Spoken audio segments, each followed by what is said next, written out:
My name is James Dennis. Lived in Vancouver, I guess, close to 25 years. Where were you born? I was born in Ottawa. My dad was in the Air Force, so we moved from Ottawa to Club Lake, Alberta, to just, Vancouver Island, at Comox Air Force Base, Sunshine Coast, and then after I was on Sunshine Coast from the time I was about 11 till the time I was 16, and then came in the bright lights of the big city of Vancouver sort of attracted my attention, and I left home and moved into Vancouver to seek my fame and fortune. A lot of it probably was just the usual teenage angst, right? I mean, I moved into a very small community where everybody knew each other. I started grade 6 there. I didn't know anybody.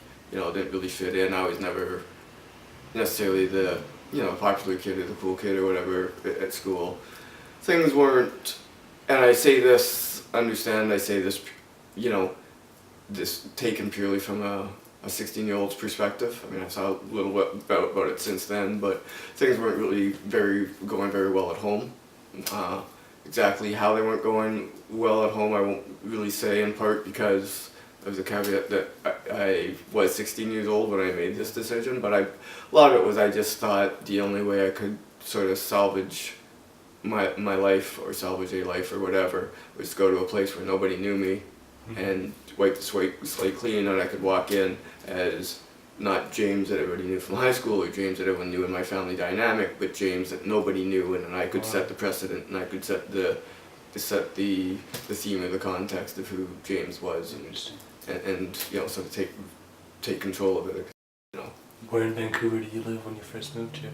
Right down Kids Point, actually. Right down. I met somebody. Hanging around. I spent, I guess, a couple of weeks hanging around. The less pleasant parts of the Granville Street area. Right. Okay. It's a lot different then than it is now. And then sort of met a friend or whatever, and he had, back then Kids Point was all single family dwelling units, or most of them were, right? So rented a house he had a house that he was renting for, I guess it's like about $800 or $1,000 a month, stuff that's completely unheard of now.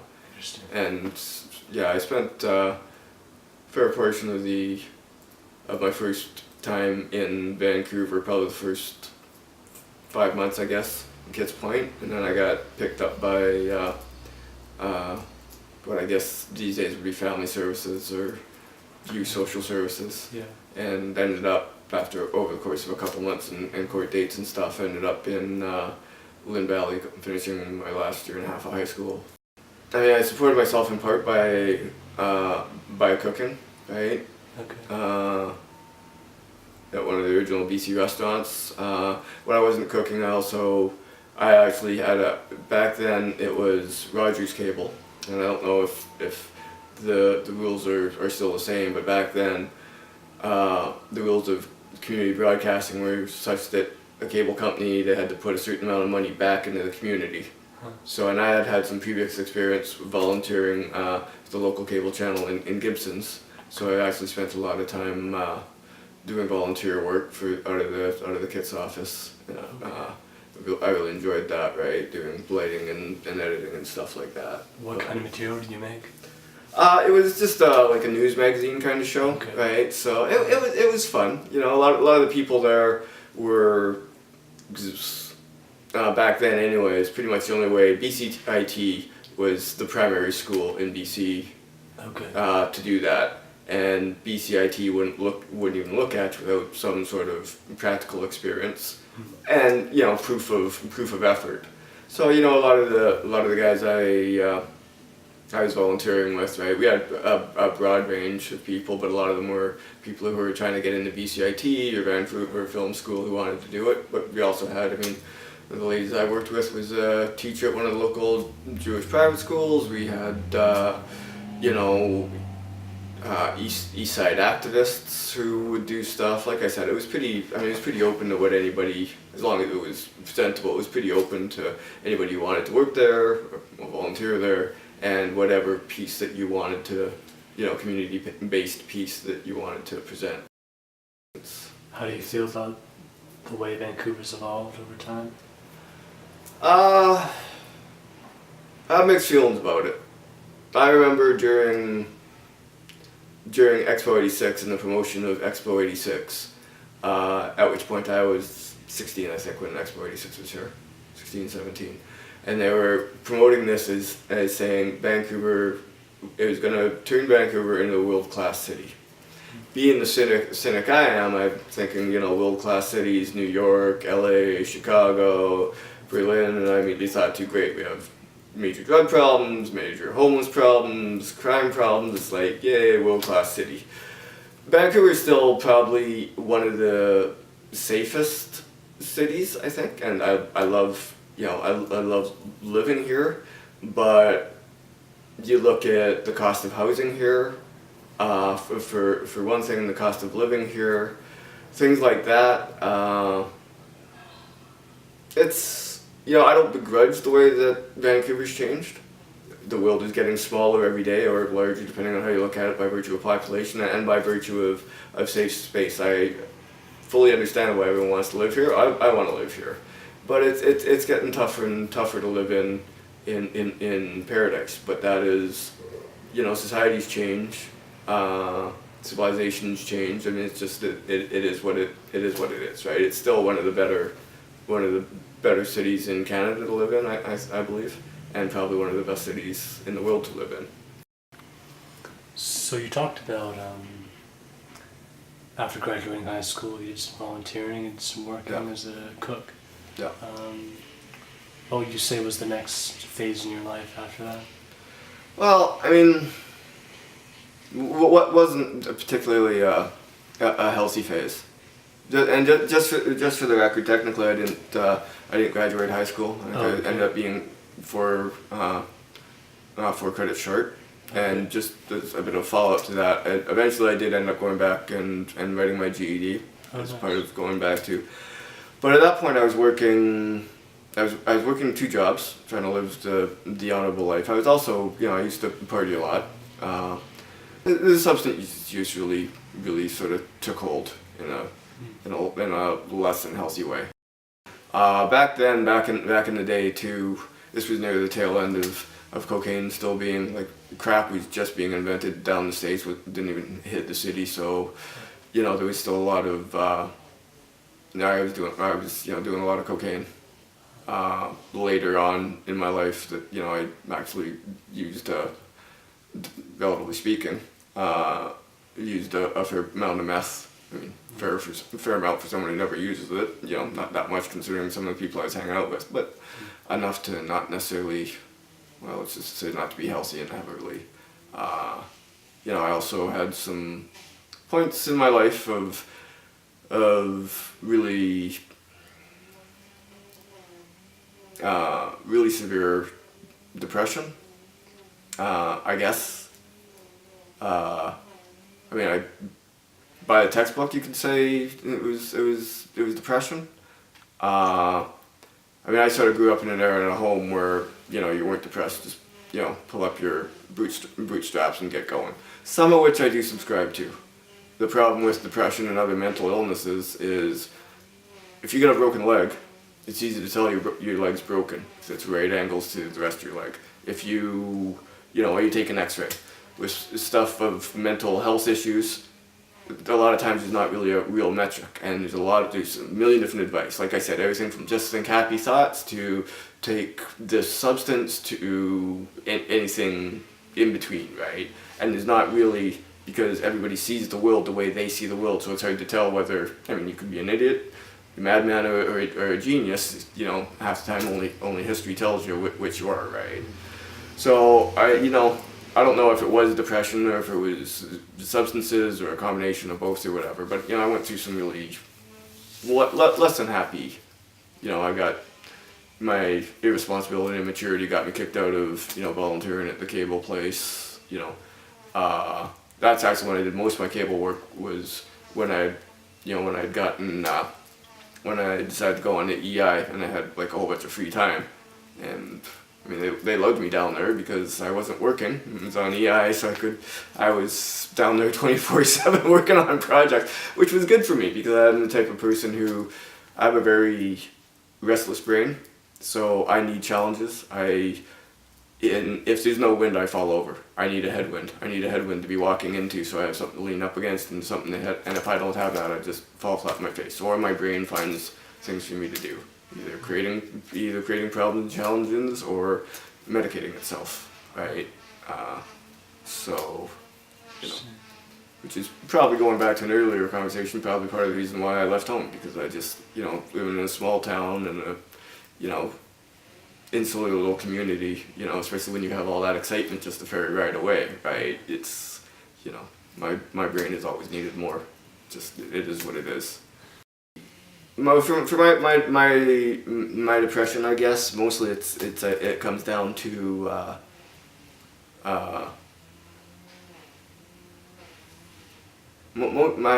guess mostly just comes down this self-worth for the longest time, and I say this figuratively, not literally. For the longest time I believed that once I left the room I basically ceased to exist, right?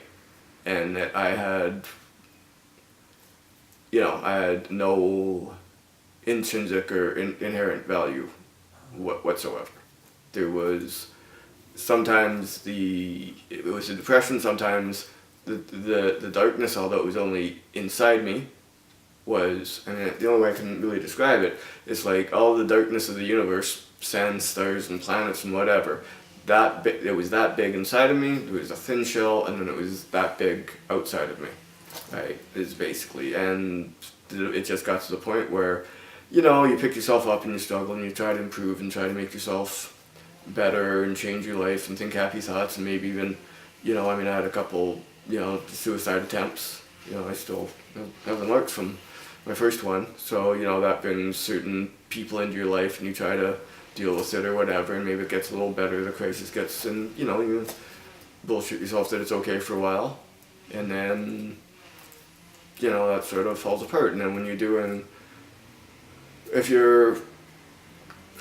I don't like the term, and I never like the term addict because I think it's a very derogatory term. I don't use it with other people, but when you're abusing substances or abusing alcohol or more accurately abusing yourself with substances or alcohol, it's much easier to create a situation or to create a good situation and then create it so that it crumbles, and then which also ends up reinforcing your feeling of lack of worth. And when you are doing really well, like at Rogers, I was doing really well, right, and people loved me, and I was there, but I was partying and I made some really stupid mistakes, and that all crumbled. My fault, I don't blame anyone for that all crumbled. Well, it's really easy, when you're not feeling that good about yourself in the first place, and then you go and do something like that, to sort of reinforce certain beliefs that you don't necessarily want to believe, but are sort of stuck in the back of your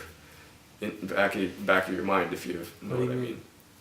When I started doing drugs, it was to put life in Technicolor, and it, for lack of a better phrase. And over time, life didn't want to. I just wanted a good life. I just wanted what I know it sounds stupid now, but I was a young man at the time. I wanted what I saw on the beer commercials. Sorry, I know that sounds stupid, but you don't know when you're a kid. You don't know, especially when you're like 16 years old or you're in high school or whatever, you don't know that you're not the only person who's not living a fabulous life or whatever, right? As is the case with a lot of people who are creative and high energy, right? A lot of times substance use and abuse seems to go hand in hand. I don't know if it's the need to fill their brain with more, or if it's the adventure seeking, or a combination or whatever. But and very few now, most of them don't use anymore, but most of my most creative friends and energetic friends, and I can't think of one that wasn't using. I've always liked adventure. I've always my mind needs stuff. It does, right? Or it needs either satiation, or it needs, for lack of a better phrase, sedation. And I don't necessarily mean chemical sedation, but one of the things I like about my current career, which is as a long distance trucker, is once I get into a groove, it's actually I have to pay attention. I do pay attention. I'm a very safe driver, but it's also very meditative. When you're driving for 12 hours across the prairies, you're focused on keeping on the lines and what other traffic's doing, but also, the wide open spaces and the sound of the engine, whatever, is also very meditative, right? So, and that's, I used to do 200-kilometer rides on my bike. One of the things I loved about living in Vancouver, I never took a bus. Right, I'd get to the bus stop, bus wouldn't be there. Well, I'll just walk to the next bus stop's still not there. The bus passed me in between bus stops, gets to the next bus stop's not there. I'd walk all over this town, right? And you just sort of get into a groove, and you're, cause left, right, it's not that hard, so it gives your brain plenty of opportunity to think about other things and to calm down, right? So, Now right about that time, or maybe a month before all that happened, I met somebody completely different from me, or completely different from the lifestyle. And at first because I knew I didn't think I was necessarily a sinking ship anymore, because I had made enough progress but I knew I was definitely a leaking ship and not one very healthy. So I spent a lot of time trying to chase her away. Not abusively, physically or otherwise. I mean, that's not my style, but which is, look, it's not going to work out. I'm not a good person. Blah blah blah. That didn't work. She didn't go away. She was just as stubborn as I was. So it got to the point where, okay, well, we're together. I ended up moving off of Galliano, moving to Victoria, and she's together. She's got her heart and soul invested in me. And I am now the caretaker of that. I mean, I know I'm not responsible for anyone else's happiness, but I'm the caretaker for that. So I had to make some changes. So at that point I was roofing in Victoria, which was really hard, brutal work. And there'd be times that I get up and I didn't want to do it. I worked it was a good crew, and I liked the guys that I worked with, and it was hard work, and I'm proud of the work I did, but there was a lot of yelling on that crew, something that's for, a little PTSD-ish, right? So a bunch of yelling and stuff like that doesn't really make me comfortable, but, but I would, you get up and it's like, screw this, I just don't want to do this anymore. Then I look over her sleeping beside me, and it's like, well, she deserves a man who gets up and goes to work. So I did that. Through some of her contacts, like she actually helped me prior to roofing get on with another company, right, just before the economic downturn. So I had to show up for work for her sake. Like I said, I'm a lot more outwardly motivated than I am doing stuff for myself. If I won't necessarily get out of bed if I don't have to, but if I promise somebody else I'm going to do something, I'll get it done, right? And so I had this promise to her. She told her boss I was a good guy, I should be hired. Well, I can't let her down. I can't embarrass her. So I went out. Having said that, all that stuff, although I was doing it for her, let's be honest, it had benefit for me. The guy that she hooked me up with saw that I was a good guy. I had lost my license just by virtue of I'd never actually had my license. I had my learners and figured that was good enough and drove around. Got fines for that and that. So I had some fines and owed ICBC some money. Right, he wanted his labor to be able to drive the company car around, right, to go and pick up supplies and stuff like that. Well, he, by virtue of the fact that I was working hard for him and I was doing a good job, he paid off my fines. He lent me the money. He actually got them reduced, right, and then paid them off and lent me the money, and I paid him back, right. So now I can really, make crew look bad by screwing up, or I can step up or whatever. I got laid off from there and ended up actually, I know people are gonna laugh at this, and fine, you can laugh all you want, but actually took me 2 years to pay that off. Probably the first time I ever made a commitment that long, but I did it, right? I know a lot of people think that's, pretty immature and, pretty funny, because I know people make commitments all the time, but, my maturity was sort of but I did that, and I got laid off there. So I was fine, took a week off, went to roofing, but and that, which led to the story I just told you about, she deserves someone who shows up. So did that for 2 years, got other things paid off, got taken care of, right? And then she ended up, while we were in Victoria, 7 years ago actually this weekend, she became my wife. And so, like I said, by the time I had met her, I was sort of at the tail end of the bad life anyways, but the tail end could have lasted a lot longer, or potentially, because it's sort of a precipitous walk that you walk when you're using substances, there's no guarantee that it wouldn't have gone the other way if she hadn't have, like I said, been even more stubborn than I was and just basically wouldn't leave. So we moved to Montreal, right? She, like I said, she actually had a completely different life. She's by trade and training, for lack of a better phrase, she's spent most of her late teen life and adult life training in operatic voice. She's actually quite an incredible singer, right? She went to school in Philadelphia and New York, and this was the other thing, is I didn't want to drag her. My flowery way of putting it was I didn't want to get my mud on her white dress, right? So I had to be very careful about everything I did, not because she wouldn't let me do it, but because I just wouldn't take her down the paths I'd seen, right? I just couldn't do that to her. So we ended up moving to Montreal to develop her career. I've been roofing for 2 years, and it's like, well, you've been spending a decade and a half on your career, and I've been spending 2 years on a career I hate. So yeah, let's go to Montreal. Woohoo! With the stipulation that we were going to stay there for 5 years, because by this point I was hitting, close to 40, just under 40, and I needed to develop a life. Like a career. I needed to do something. So we. In Quebec, in a small way, driving a transport is a trade, right? You can actually go and take a course, a 6 months course. It's like a college diploma certificate kind of program, right? And it was subsidized to a certain extent. I didn't get the full subsidization, but I was able to be on EI, and I got a small student loan, right? A lot less expensive than it would have been to take a private course here, which included an internship. I didn't need to do that, fortunately. I ended up working right off, but I could have done an internship. And that's how I ended up, we lived in Cold Lake, and we'd go and build my dad's retirement house in Sunshine Coast, and we'd drive across the country. I always, trains and trucks, I always stare out the window in the back of my dad's 1974 Duster, right, or the family Duster, looking out the window, and I always felt just safe being on the road, because there was nothing to think about, there was nothing to do, just go.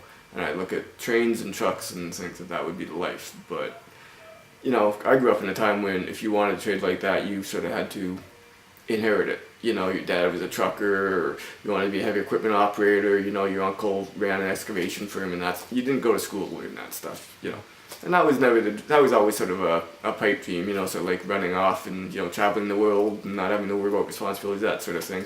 Not something you necessarily expect is going to happen. But when the opportunity came up, yeah, I jumped on it, and I love it. I absolutely, I love it. Best job in the world for me. What kind of things are you transporting? Well, I started off when I was in Montreal. We were doing pretty much anything. That place was running refrigerated trailers, right? So everything from major yogurt brands and things like that to live palm trees to empty cardboard boxes to warehouses to and I'm still doing the same thing. These are just what's called dry vans, so there's no refrigeration, right? So there's no produce in them, but yeah, pretty much anything that'll fit into a box that's 8 feet wide and 9 feet tall, right? Then we'll pull. So it's I've hauled. Literally, I opened up the back doors of the truck one time in the trailer that I was pinned to, and there was a brand new pickup truck staring at me, right? Another time I've hand bombed 3,500 potted palms off the back of my truck in Quebec City, only to finish unloading them, drive down the highway, and see them all in pickup trucks and SUVs driving past me. It was the coolest thing, you know. So it's fun. I mean, I love to drive. I love the meditative aspect of it, you know. I love to see the world, you know. I mean, I haven't seen a lot of it, but you know, I like new things. Going into a warehouse every day is just, you know, it's not really for me, you know. So I have a lot of thoughts on religion. Okay. I'm not religious per se. I mean, I like to think that I have some spiritual depth. I guess the main thing for me, but first of all, I don't begrudge anything of anybody that allows you to get through the day or through the night without causing harm, right? I think for me, the main thing about religion is I don't know whether God exists or not. I'm still trying to work on that first rule of his, right? That, you know, do unto others, because sometimes that's a little more challenging than, you know, I admit that. I guess for me, being a bit of a cynic, is my attitude, a couple things. One is if God exists in the more stereotypical or Western, you know, guy with a beard, whatever sort of thing, he spent a lot of time giving us a lot of people who have sent us the same message. Show gratitude. Show your gratitude by the way you treat people, and show humility. If after giving everybody, and including reportedly his own son, to give us that message, and we still haven't figured out, I would not begrudge him at all, him throwing up his hands and saying, well, you know, I've done the best I can, you guys figure it out. I also believe that, and this is the important part for me, if he is so wise, I believe, or the universe is so wise, it's probably given us everything we need, and we haven't necessarily given it to us as each individual, but given it to us as a group.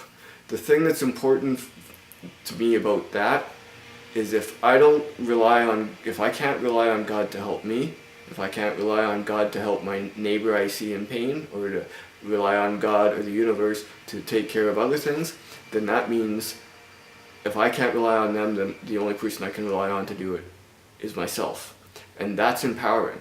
So when I see somebody in the street who's struggling, or I see an injustice, instead of saying God or government or parents or whatever, why don't you take care of this? I realize no one else is going to take care of it unless I take care of it, or my neighbor takes care of it, or we take care of it.